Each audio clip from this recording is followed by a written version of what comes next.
Adelante, Manuel. Muy bien.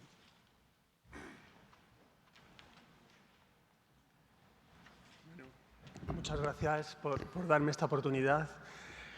Creo que nunca he dado una ponencia con mayor sensación de humildad después de la charla que me ha precedido, que ha sido realmente impresionante. Me temo que os voy a decepcionar y que no tiene nada que ver con lo anterior.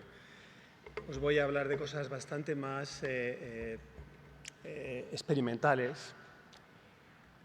A ver.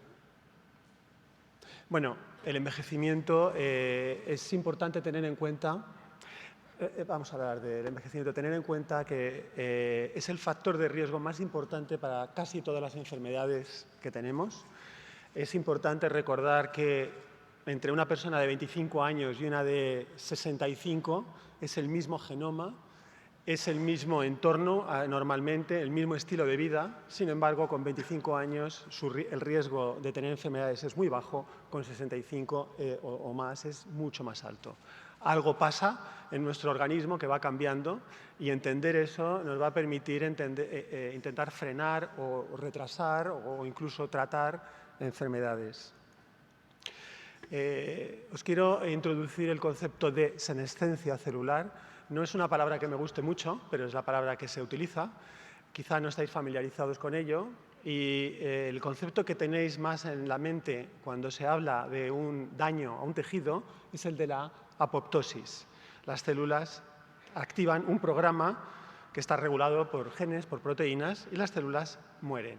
Es una muerte silenciosa, poco inflamatoria y es bastante común en determinados tipos de tejidos, especialmente en el sistema hematopoyético y en el epitelio intestinal. Pero la gran mayoría de los tejidos epiteliales de nuestro organismo, cuando sufren un daño, no es esta la respuesta de apoptosis la que predomina, sino que la que predomina es esta respuesta de senescencia. Es una respuesta que se caracteriza por dos cosas, es importante recordarlas. Una es que las células no van a proliferar más si estaban proliferando. Y la segunda es que son altamente proinflamatorias. Van a crear un entorno inflamatorio y reparativo. El objetivo de estas células es reparar. Estas células se pueden detectar. Aquí hay un problema, una limitación, y es que hay que utilizar muestras frescas, congeladas, pero espero que a lo mejor con esta conferencia a alguno de vosotros le pica la curiosidad e intenta conseguir algo que todavía no se ha conseguido, que es una tinción en muestras parafinadas. Aquí os muestro cortes de páncreas o de pulmón, donde se ven estas tinciones azul que nos indican las células senescentes. Aquí se está tiñendo una actividad lisosomal, una enzima lisosomal, concretamente beta-galactosidasa. Se podría utilizar otro enzima, pero este es el más común. ¿Por qué las células dañadas tienen más tinción para estas proteínas? Es un reflejo de su actividad prosecretora, de su actividad secretora. Como os dije, tienen dos características. Una es que no proliferan, pero la segunda es que son muy proinflamatorias, muy secretoras. Además de citoquinas, secretan factores de crecimiento para que las células de alrededor proliferen y reparen. Secretan citoquinas para que vaya el sistema inmune, macrófagos, etcétera, a reparar el tejido. Y también, bueno, esa es su función, y eso se puede visualizar con esta tinción. Os podríais, claro, preguntar, ¿esto qué relación tiene con las patologías? Este es un resumen de todas las patologías humanas en las que se han detectado estas células senescentes. Y como veis, la lista es muy grande, incluyendo enfermedades neurológicas, como las que acabamos de ver ejemplos previamente, Alzheimer, Parkinson, fibrosis pulmonar, fibrosis hepática, obesidad, etc. Realmente creo que no conozco ninguna enfermedad donde no haya estas células dañadas. Por resumir, muchas o casi todas las enfermedades humanas tienen estas células dañadas, que antes no las conocíamos, pero ahora sabemos que existen. De hecho, se piensa que los procesos de inflamación y de fibrosis que acompañan a muchas de estas enfermedades están causados por estas células senescentes, porque estas células senescentes están constantemente produciendo citoquinas proinflamatorias y factores de crecimiento que son utilizados para producir la fibrosis. TGF-beta, por ejemplo. Aquí os muestro un ejemplo es la detección en células cultivadas en el laboratorio, como se ve muy bien los lisosomas por esta tinción que os dije, y aquí en un corte histológico fresco. Para resumir lo que he dicho, ante casi cualquier tipo de daño, muchas células, no todas, algunas mueren por apoptosis, pero muchas, la diferencia entre la apoptosis es que cuando la apoptosis, las células mueren por apoptosis, desaparecen. Cuando las células adquieren esta respuesta de senescencia, lo que intentan es reparar el tejido. Esto es el fenotipo secretor asociado a senescencia en sus siglas en inglés. Con este fenotipo secretor, las células senescentes intentan que se repare el tejido y si esto ocurre con éxito, las células dañadas son eliminadas por los macrófagos. Pero en el caso del envejecimiento de los tejidos envejecidos o de las enfermedades crónicas, llega un momento en que esta reparación falla, no ocurre y estas células senescentes permanecen durante muchos años y están constantemente intentando reparar equivocadamente el tejido y agravando la patología, porque están constantemente produciendo una inflamación, constantemente alimentando la fibrosis. ¿Qué ocurre para que haya esta transición? Esto es una transición parecida a la inflamación que se resuelve con éxito o a la inflamación crónica. ¿Por qué falla esta reparación? No se sabe. Se especula que puedan ser las células del sistema inmune que no respondan bien en un organismo envejecido o las células que deben responder para reparar no respondan o la matriz extracelular esté demasiado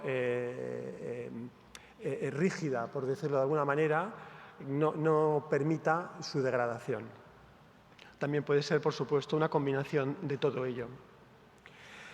Uno de los objetivos principales en este campo de investigación, por un lado se ha visto que existen estas células dañadas, que existen en muchas enfermedades, y el objetivo es eliminarlas. Así que esto vuelve otra vez a resumir lo mismo. Si suponemos en un tejido joven o sano hay pocas células dañadas, siempre hay células dañadas y son eliminadas con una cierta tasa, pero con el tiempo, con la edad, o con los daños crónicos, tejidos concretos o de manera sistémica, todo el organismo, la tasa de eliminación va reduciéndose y estas células empiezan a aumentar en número. Y esto hace, por este fenotipo que tiene el secretor, que el tejido empiece a ser patológico.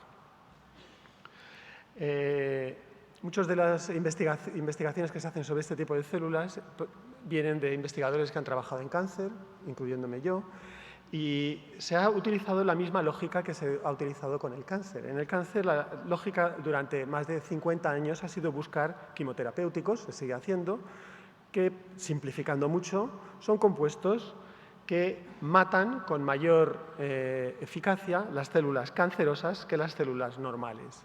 Pues aquí se ha utilizado la misma lógica y ahora, en lugar de células cancerosas, podemos sustituir por células dañadas, células senescentes. Y se han hecho escrutinios, screenings de fármacos, de drogas, para intentar encontrar compuestos que sean capaces de matar preferentemente a estas células dañadas y no a las normales. Estos son los que se llaman compuestos senolíticos. Todavía no hay ninguno aprobado. Todo este trabajo que estoy contando a partir de ahora está hecho en ratones. Y estos compuestos senolíticos lo que van a hacer es, y funcionan en el ratón, va a ser matar hasta cierto punto estas células dañadas y de alguna manera rejuvenecer el tejido envejecido o mejorar la patología crónica que había ocurrido. Hay dos compuestos que son lo que llaman el gold standard, los más avanzados, que son estos dos que os presento aquí. Uno es el navitoclax y otro es el dasatinib. Ambos son compuestos que se han desarrollado para cáncer, para leucemias. El dasatinib está aprobado, pero el navitoclax no, aunque ha pasado todas las fases en humanos, pero al final no se aprobó porque produce trombocitopenia. Se aprobó otro. El navitoclax es un fármaco que inhibe unas proteínas de supervivencia de la familia BCL2, para los que estáis más familiarizados con estos, porque estas células dañadas aunque sobreviven y pueden sobrevivir años en el cuerpo, pero son células que están a punto de morir por apoptosis. Entonces, la inhibición de estas proteínas enseguida desencadena la muerte celular. En el caso del dasatinib es un receptor promiscuo de tirosinquinasas y no se conoce la causa que explique por qué las células dañadas, senescentes, son más sensibles, pero es un hecho que lo son. Una observación que se ha ido haciendo estos 2 o 3 últimos años ha sido que cada uno de estos compuestos por separado, cuando se utiliza en ratones, en modelos de enfermedades, son activos. Por ejemplo, el navitoclax es activo en la fibrosis pulmonar modelada en ratones, en la fibrosis hepática, renal, en el hígado graso, en la aterosclerosis, en la osteoartritis, en el Alzheimer, en la retinopatía diabética. Y la lista no es completa. Esto es bastante llamativo, que un solo compuesto sea capaz de mejorar muchas enfermedades que son aparentemente muy diferentes, pero todas tienen en común que hay células senescentes permanentes en esas enfermedades. Lo mismo es cierto para el dasatinib. En la actualidad ya como el dasatinib está aprobado para cáncer, ha sido más fácil hacer el reposicionamiento y la clínica Mayo en Estados Unidos ya está haciendo desde el año pasado un ensayo clínico para fibrosis pulmonar y para enfermedad renal crónica. Lo de la fibrosis pulmonar no está aquí indicado, pero está. También en animales, en ratones progéricos y en animales que han envejecido de manera fisiológica, estos compuestos son capaces de mejorar hasta cierto punto su envejecimiento saludable y que los animales vivan algo más. En nuestro caso os voy a contar en 5 minutos un ejemplo en lo que estamos trabajando. Estamos trabajando en un vehículo, no en un fármaco, sino en un vehículo de fármacos, un vehículo que lleve fármacos preferentemente a las lesiones donde hay células senescentes. Esto lo hemos hecho en colaboración con un equipo de química orgánica de Ramón Martínez en la Universidad Politécnica de Valencia. Ellos son expertos en partículas o en esqueletos, en matrices de sílica. Trabajan con un tipo que se llama, para los que seáis expertos, son partículas mesoporosas de sílica. Tienen un diámetro de 100 nanómetros, es parecido a un adenovirus, o sea, son partículas que viajan y se distribuyen perfectamente por el organismo y están formadas por tubos. Estos tubos, si los viéramos, aquí está la microscopía electrónica, estos tubos son huecos y tienen un poro de 2,5 nanómetros, una molécula de DNA son 2 nanómetros, y es posible poner soluciones altamente concentradas de cualquier fármaco y al ponerlo y empaparlo, este fármaco entra por difusión en todos estos poros. Lo que hay que hacer después es cerrar estos poros y el truco es, en nuestro caso, ha sido taparlos con un oligosacárido que es el sustrato del enzima del que os hablé. Este enzima existe en todas nuestras células, pero es mucho más activo, está más presente en estas células dañadas, senescentes. Cuando se recubre toda la partícula con estos oligosacáridos, tenemos la partícula encapsulada, este es su aspecto, y ahora pues lo que tenemos que hacer es dárselo a las células. Os voy a enseñar primero un ejemplo en células que están en cultivo. Estos son fibroblastos humanos en cultivo. Añadimos estas partículas que ahora llevan, en lugar de un fármaco, llevan un compuesto fluorescente para poderlo visualizar fácilmente. Y estas partículas no tienen ninguna target, por ligando receptor, entran en todas las células por endocitosis. Lo que pasa es que en una célula normal van a estar ahí un tiempo y van a ser expulsadas, presumiblemente intactas. En el caso de las células que son dañadas, senescentes, cuando entren, la idea es que van a encontrarse con muchos de estos lisosomas, con esta actividad beta-galactosidasa que va a digerir la recubierta de esta matriz y va a liberarse el contenido. Aquí tenéis un ejemplo de cómo funciona. Funciona también in vivo en animales. Os voy a enseñar un ejemplo de fibrosis pulmonar. Hay un modelo bastante utilizado con todas las imperfecciones que tienen los modelos animales, pero hay que hacerlo en animales, evidentemente, al principio. Este modelo es el que más se utiliza para estudiar la fibrosis pulmonar en ratones. Se trata con bleomicina, que produce daño en el pulmón. Al cabo de 14 días, los pulmones de estos animales están llenos de lesiones fibróticas y llenos de células senescentes.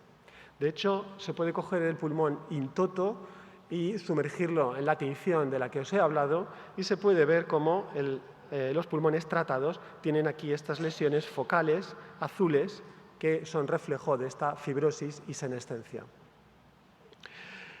Antes de sacrificar a los animales, se les puede inyectar intravenoso la solución con estas partículas, con estos medicamentos encapsulados. De nuevo, vamos utilizando aquí una molécula fluorescente y a las 6 horas de haberlo inyectado, sacrificamos a los animales y analizamos los pulmones. En el caso de animales normales, sanos, no hay liberación en los pulmones. En el caso de los animales con la fibrosis y la senescencia pulmonar, vemos aquí la liberación. Aquí hay una cuantificación de distintos animales. Debo decir también que estas partículas, al cabo de 24 horas, todas, en todos los animales, terminan siendo digeridas o metabolizadas en el hígado y son expulsadas por vía biliar y por vía renal. Una de las ventajas que tiene, y no os voy a enseñar datos, es que si se trata de compuestos que tienen efectos tóxicos sistémicos, pues al encapsular los fármacos se reducen bastante porque el único órgano que queda expuesto es el hígado y el tejido patológico. Os voy a enseñar aquí un ejemplo de terapéutico en animales. Aquí volvemos a tratar los animales con bleomicina y a los 10 días ya se ha desarrollado la fibrosis y podemos medir primero la función pulmonar por pletismografía. Esto nos mide la resistencia que tiene el aire a entrar y a salir. Y aquí tenemos los datos de la pletismografía en los ratones. Estos son los ratones normales con poca resistencia y estos son los grupos de animales que han sido tratados con la bleomicina. Todos tienen grandes problemas para respirar. También se hace tomografía computerizada, luego os la enseño. Y tras estos 10 o 11 días empezamos a tratar todos los días con doxorubicina. La doxorubicina, por supuesto, no va a mejorar la fibrosis pulmonar, pero aquí estamos dando doxorubicina encapsulada para que vaya dirigida selectivamente o preferentemente a estas áreas dañadas. Quizá ya os habéis anticipado a mí, seguramente, y podéis haber visto que los animales que tienen la fibrosis pulmonar y no se les hace nada, siguen con su fibrosis. Los que son tratados con la doxorubicina libre, como normal, mantienen su fibrosis, pero los que son tratados con la doxorubicina encapsulada, que va dirigida a estas células senescentes, estos mejoran bastante, recuperan la elasticidad que tienen los animales normales. También hemos medido luego por histología que ha disminuido la deposición de colágeno en los animales tratados con la doxorubicina encapsulada. Y aquí tenemos la imagen por tomografía computerizada. Las zonas de fibrosis también han sido reducidas cuando los animales son tratados con la doxorubicina encapsulada, la que va dirigida a las células senescentes. Esto se ha hecho con este número de animales. Os voy a enseñar, como tenemos datos longitudinales, tenemos los datos de pletismografía para un animal antes y después, o de tomografía antes y después. Os enseño aquí un ejemplo de uno de los ratones, que es representativo. Aquí hay dos imágenes de los pulmones. La zona gris es la zona fibrótica, celular, y aquí se puede ver cómo hay una zona de fibrosis y aquí otra zona de fibrosis. Aunque el ratón, el animal, mantenga muchas zonas donde el aire se puede intercambiar, los gases se pueden intercambiar, pero la fibrosis tiene un gran efecto sobre todo el pulmón a la hora de expandirse y contraerse. No es una pérdida de intercambio de gases, es una pérdida de expansión y de contracción, lo que dificulta la respiración. Aquí está este mismo ratón, 18 días después, podéis ver cómo ha disminuido bastante la fibrosis en las zonas donde este ratón en concreto tenía la fibrosis. Cuando se da la bleomicina, que es la que causa la fibrosis, se distribuye de manera aleatoria o un poco estocástica por los pulmones y las zonas de daño no son siempre las mismas. Bueno, este tipo de datos también los tenemos para otras enfermedades, los tenemos también para fibrosis renal en ratones. Y estamos aumentando, queremos concentrarnos ahora en fibrosis cardíaca. Con esto voy a terminar, espero haberos despertado la curiosidad sobre las células senescentes. Se piensa que es una causa común que contribuye a muchas patologías. Esta causa común comparte una misma biología, porque las células dañadas comparten determinadas características, independientemente de que sea un hepatocito senescente o una neurona senescente o una célula alveolar del pulmón senescente. Por supuesto que tienen muchas diferencias, pero comparten cosas, como por ejemplo esta actividad secretora y esta actividad de los lisosomas. De modo que es posible, o su susceptibilidad a los inhibidores de BCL2. Esos puntos comunes en su biología permiten desarrollar compuestos químicos que tienen preferencia por estas células para matarlas y que actúan sobre enfermedades aparentemente muy distintas. Y con esto termino presentando a nuestro grupo de investigación y estaré encantado de contestar preguntas si las hay. Muchas gracias.